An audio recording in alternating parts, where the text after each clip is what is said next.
Negara Indonesia merupakan negara kepulauan yang kaya akan sumber daya alam sekaligus kaya akan keberagaman suku bangsa. Di antaranya ada suku Minangkabau, suku Betawi, suku Jawa, dan masih banyak lagi.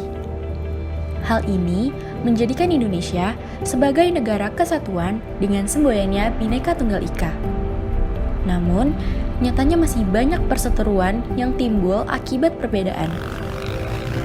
Mungkin dalam kehidupan sehari-hari, kalian pernah melihat kasus diskriminasi atau rasisme, entah itu dari teman, orang tua, lihat di sosial media, ataupun media-media lain.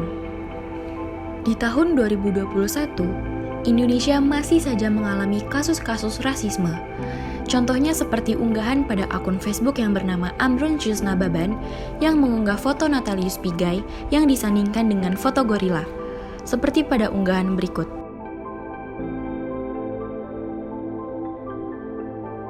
Unggahan dari Ambrosius itu kemudian dilaporkan kepada pihak kepolisian dan berdasarkan laporan tersebut, polisi menetapkan bahwa Ambrosius sebagai tersangka. Kalau kita analisis dari fenomena ini, bisa dikatakan sebagai rasisme. Adapun beberapa faktor yang dapat mempengaruhi rasisme. Yang pertama, doktrin kebencian di sosial media. Semua yang ada di sosial media akan dilihat oleh orang banyak. Maka dari itu, ini bisa menjadi rantai yang tidak akan pernah putus karena terus didoktrin oleh antar generasi. Yang kedua, keputusan kebijakan pemerintah.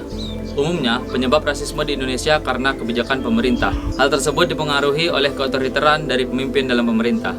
Yang ketiga, budaya serta adat istiadat. Budaya dan adat istiadat di setiap daerah berbeda-beda, yang otomatis mempengaruhi pikiran, pemahaman, atau perasaan antar golongan, yang memancing munculnya tindakan rasisme.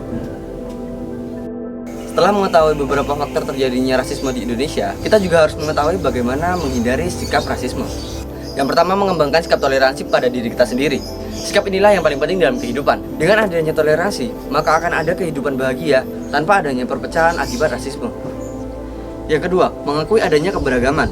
Di dunia ini ada banyak hal yang berbeda. Semua perbedaan itu harus kita terima dan akui. Maka dari itu, kita harus menerimanya. Yang ketiga, mempelajari budaya daerah lain. Tidak ada salahnya mempelajari budaya-budaya lain, tapi jangan berlebihan. Dengan mempelajari budaya-budaya orang lain, maka kita akan lebih menghargai budaya orang tersebut. Rasisme juga mempunyai beberapa dampak yang dapat memecah belah persatuan bangsa Indonesia. Berikut beberapa dampak dari rasisme. Yang pertama, berkurangnya rasa nasionalisme. Yang kedua, adanya rasa diskriminasi sosial. Hal buruk ini tidak akan terjadi jika kita menghargai perbedaan, mulai dari perbedaan budaya, perbedaan keyakinan, dan perbedaan warna kulit.